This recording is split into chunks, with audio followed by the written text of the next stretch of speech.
తమిళ, హిందీ భాషల్లో ఘన విజయం సాధించిన ఇరుద్ది సుత్రు, సాలా ఖద్దూస్ సినిమాలకు రీమేక్ గా తెలుగులో తెరకెక్కిన సినిమా గురు.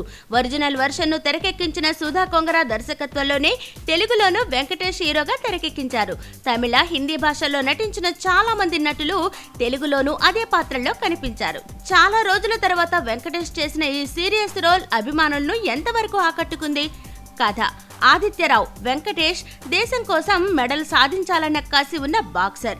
1996లో వరల్డ్ ఛాంపియన్షిప్ లో పాల్గొనేందుకు రెడీ అవుతున్న ఆది సెలక్షన్ కమిటీ రాజకీయాల మూలంగా ఆ అవకాశం కోల్పోతాడు.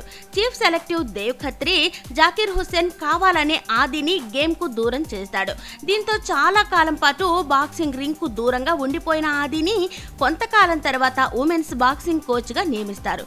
అయితే అక్కడ కూడా స్టూడెంట్స్ తో కఠినంగా వ్యవహరిస్తున్నాడన్న సాకుతో ఢిల్లీ నుంచి వైజాగ్ కు ట్రాన్స్ఫర్ చేస్తారు.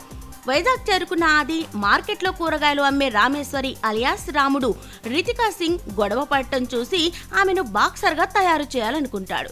ఆమె అక్క లక్స్ అలియాస్ లక్ష్మి ముంతాజ్ సర్కార్ అప్పటికే స్పోర్ట్స్ కోటాలో పోలీసు ఉద్యోగం సాధించాలన్న ఆశతో బాక్సింగ్ ట్రైనింగ్ తీసుకుంటోంది.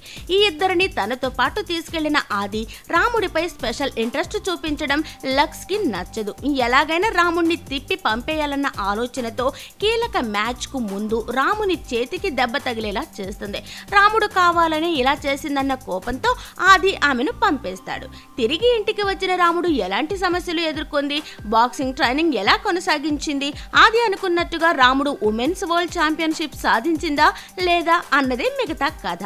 ప్లస్ పాయింట్స్: వెంకటేష్, రితికా సింగ్ నటన, సంగీతం, క్లైమాక్స్.